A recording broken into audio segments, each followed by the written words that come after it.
मुरली का शीर्षक है ग्रस्त व्यवहार में रहते हुए ऐसा ट्रस्टी बनो जो किसी भी चीज में आसक्ति ना रहे। ग्रस्त व्यवहार में रहते हुए ऐसा ट्रस्टी बनो जो किसी भी चीज में आसक्ति ना रहे। बहुत बड़ा ये सिद्धांत है कि आपको रहना भी घर गृहस्थ में है और कहीं अटैचमेंट भी ना हो। यही साधना है, यही तपस्या है। हो प्रवृत्ति में लेकिन वृत्ति में निवृत्ति हो। हम प्रवृत्ति में हैं, हमें सारी ड्यूटीज करनी है घर गृहस्थ की। संतान को भी संभालना है, रिश्तेदारों को भी संभालना है, लेकिन फिर भी बाबा कहते हैं कि रहो घर गृहस्थ में। लेकिन कैसे रहो? ट्रस्टी बनकर कि मेरा कुछ नहीं है, ये शरीर भी मेरा नहीं, रिश्तेदार संबंधी भी मेरे नहीं, पदार्थ भी मेरे नहीं। जब मैं इस संसार में आया कुछ भी मेरा नहीं था। ये प्रकृति के 5 तत्व, इसका शरीर ओढ़ा मैंने। उस ओढ़ने के बाद उसको ही सब कुछ समझ लिया। अपने वास्तविक स्वरूप को भूल गए, देह में अटैच हो गए, फिर देहधारियों में अटैच हो गए, फिर एक दूसरों के शरीरों की बनावट, रूप, रंग देखने लगे और धीरे धीरे ट्रस्टीपन का बोध खत्म हो गया। हम सब संसार को अपना समझने लगे। हर जगह मेरा मेरा मेरा।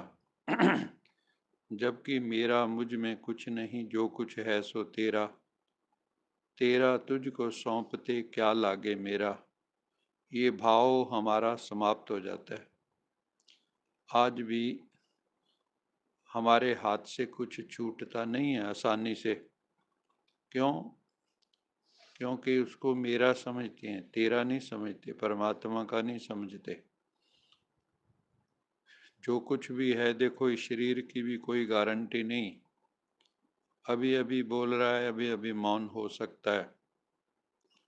तो इसलिए बाबा कहते हैं कि रहना तो देखो संसार में ही है, लेकिन संसार में ऐसे रहो जैसे जल में कश्ती रहती है। वो पानी के अंदर है, लेकिन पानी से अलग है। अगर कश्ती में पानी आ गया तो वो डूब जाएगी। अब हम संसार में रहें, संसार हमारे में ना रहे। यही साधना है, यही तपस्या है, यही सारे ज्ञान का, योग का सार वस्तु है। जितने भी संसार में महापुरुष हुए हैं वो यही कहते रहे हैं कि तुम्हारा कुछ नहीं है। और अगर इसको अपना समझोगे तो दुखी होते रहोगे। दुख क्यों है? मेरा और मैं के कारण, अहम और मम के कारण। अहमता और ममता, मैं और मेरा। मैं मैंने अहंकार, मेरा मैंने आसक्ति, अटैचमेंट, ममता। तो मैं मेरा आएगा, अटैचमेंट आएगी तो दुख की उत्पत्ति होगी। क्योंकि एक दिन तो छोड़ना ही है। आप करोड़ों कमा लो, देखो दुनिया ना अंधाधुंध लगी हुई है, लेकिन मौत का जब बुलावा आता है तो पहले उनसे कहो परमात्मा के लिए थोड़ा टाइम दे दो, तो कहेंगे नहीं अभी तो जो है आज इतने करोड़ आने हैं, इतने लाखों आने हैं। लेकिन जब झटका पड़ता है तो 1 सेकंड में सब कुछ छूट जाता है। क्योंकि हमने वैल्यू किसको दी? संसारी नोटों को वैल्यू दी, संसारी संबंधों को वैल्यू दी, भगवान को वैल्यू नहीं दी। भगवान के साथ संबंधों को, जो अनादि संबंध है, उनको हमने वैल्यू नहीं दी। तो क्या होगा? आज शरीर छोड़ो, अभी शरीर छोड़ो, है ना। कोशिश करते हैं सूरज डूबने से पहले काम हो जाए तो ज़्यादा अच्छा है। और अगर शाम को कोई मर जाए तो लोग जो है दुखी होते हैं, अभी इसको मरने का भी तरीका नहीं आता। ऐसे भी मरा करते हैं क्या? रात को जागना पड़ेगा सबको, है ना, बर्फ में लाना पड़ेगा, एसी में रखना पड़ेगा और फिर जाके जलाना है।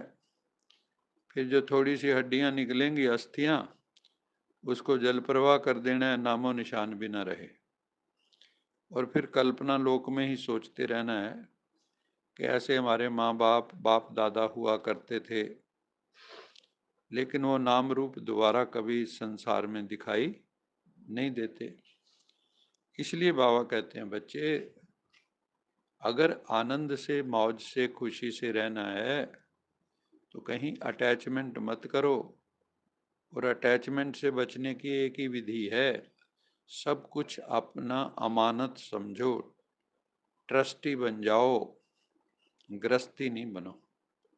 गृहस्थी मैंने जकड़ा हुआ, गृहस्थी मैंने ग्रसा हुआ, गृहस्थी मैंने फंसा हुआ। तो कहीं भी फंसना नहीं है ना। सहज भाव से निकल जाना है, सबको करते रहो ओम शांति, ओम शांति, सबको मुस्कुराते हुए देखते रहो। किसी से हमारा कोई राग द्वेष नहीं है ना। इस कांटे के जंगल से अपना पल्लू बचा के निकल जाओ, यही समझदारी है। नहीं तो कांटे बहुत आपको कहीं ना कहीं अड़ा लेंगे, अटका लेंगे, है ना। आपका टाइम बर्बाद कर देंगे और कहेंगे अरे हम तो आपके सब कुछ हैं। हम भी कहेंगे हम तो आपके बिना रह नहीं सकते। ऐसे होते हैं, लेकिन सब रह लेते हैं। कोई ऐसा नहीं है, मरे के साथ मरा नहीं जाता। मेरी माँ भी कहती थी, कितना भी हो जाए लेकिन कोई किसी के लिए मरता नहीं है। तो बाबा कहते हैं जो, हाँ, गृहस्थ व्यवहार में रहते ऐसे ट्रस्टी बनो जो किसी भी चीज में आसक्ति, अटैचमेंट ना हो। हमारा कुछ भी नहीं है, हमारा कुछ भी नहीं है, ऐसा बैगर बन जाओ। बाबा जब बैगर शब्द करता है वो भिखारी के लिए नहीं होता। बैगर का मतलब यह है जो किसी भी वस्तु को अपना नहीं समझता। जो स्थूल वस्तुएं हैं, स्थूल संबंध हैं, किसी को भी अपना नहीं समझता, वो है बैगर। फकीर, यहाँ बाबा का मतलब फकीर से है ना। वो फकीर है, बिल्कुल उसको कोई फिक्र नहीं, कोई चिंता नहीं। चिंता करने वाला बैठा है चिंतामणि परमेश्वर, है ना। यज्ञ किस किस हालात से गुजरा, बैगरी पार्ट भी हुआ, लेकिन टिके कौन? वही टिके जो निश्चय बुद्धि थे, है ना। तो बाबा वही कहते हैं कि कुछ भी नहीं ऐसा समझो हमारा, और ऐसे फकीर बन जाओ। मेरा मुझ में कुछ नहीं, जो कुछ है सो तेरा। याद रखो, तन मन धन सब है तेरा, प्रभु कुछ नहीं है मेरा, तेरा तुझको अर्पण क्या लागे मेरा। इस भाव को पक्का करो, नहीं तो आरतियां ही गाते रहेंगे, जीवन में उतरेगा नहीं।